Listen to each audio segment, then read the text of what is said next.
Dirty Dozen. Welcome to the first Hindsight 2020 recap. Great that football's back. Only bad thing is it means summer's over, but fall is a beautiful time of year, and usually it means I'm kicking your asses. Not last week, but it'll come. Let's get right into it. So I was 4 for 6 on my picks. Biggie and D-Fran let me down. D-Fran and Peo both would have lost to every other team in this league, so they're in the cellar. Chad got fucked over. The biggest this week would have beat all but 2 teams. Hate to see that. Let's get into the recaps. So as projected, Zach absolutely mauled me. Pretty much called this from the beginning. His receivers went bonkers. Mahomes went bonkers. Thank you, Cleveland, for blowing that big lead.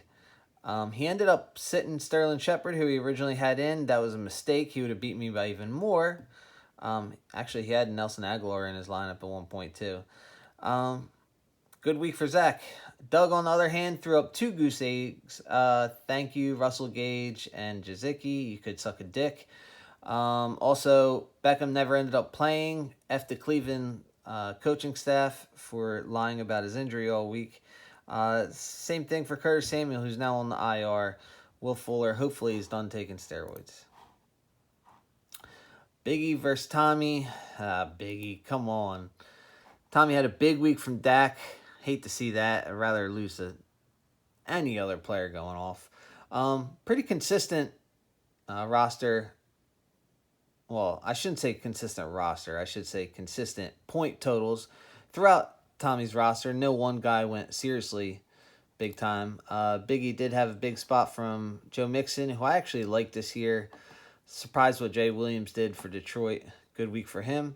But if you look on Tommy's bench, consistency throughout his bench as well. So good for him. I'm not really loving this roster yet, but week 1 totals you can't be disappointed by. Chad versus, this is 2D Dave.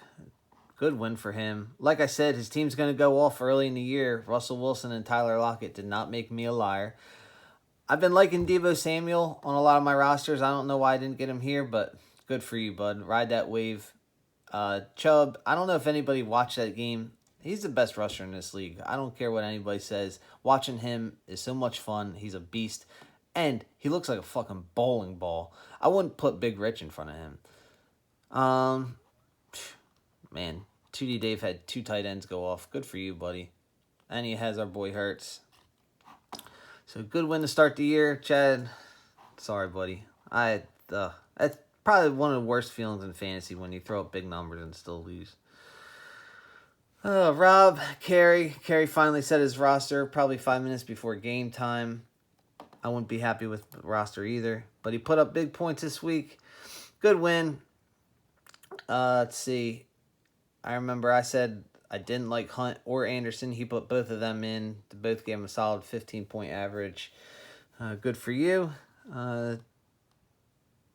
Actually, maybe I did say I would start them. I think you had to. I don't even know what else you had to work with. Mike Davis, on all them touches, somehow only put up 8 points. That's horrible. Phew. I don't know why I just saw that. Waller was just called the best player Gruden ever coached. He has Alzheimer's. All right. Good win by Carey.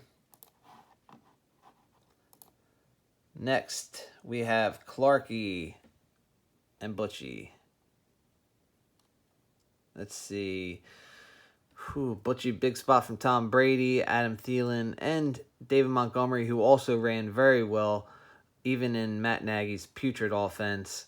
Melvin Gordon did good, too, against the Giants. Woohoo. I would trade him now while somebody's willing to pay for him.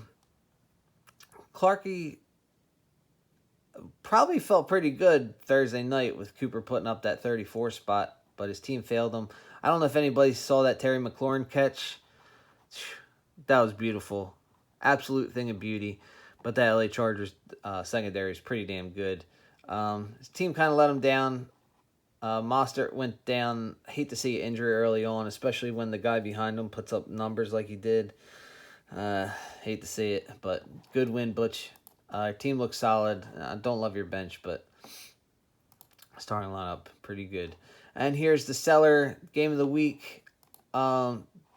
D-Fran had to be loving that Green Bay game. Rodgers gave him 1.32 points. Brutal. My man Joe Burrows put up a solid 25 and a win. Throwing to his buddy Jamar Chase. Gotta love that. Good for you, Payo. Glad that paid off for you. Everything else in these lineups looks pretty standard. Their bench both had a couple good bench players. Jameis Winston putting up 42 points with only 150 passing yards is pretty impressive. That's it, boys. Week 1. Glad to see it over. I mean, hell, I didn't have 3 players play. I lost Gus Edwards. A lot of you guys had small injuries. Actually, not everybody. There's a lot of players that we got lied to about their Week 1 status.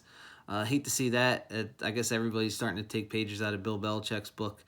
I think Week 2 is going to be a lot better, a lot more competitive. I look forward to it. I love you guys. Peace.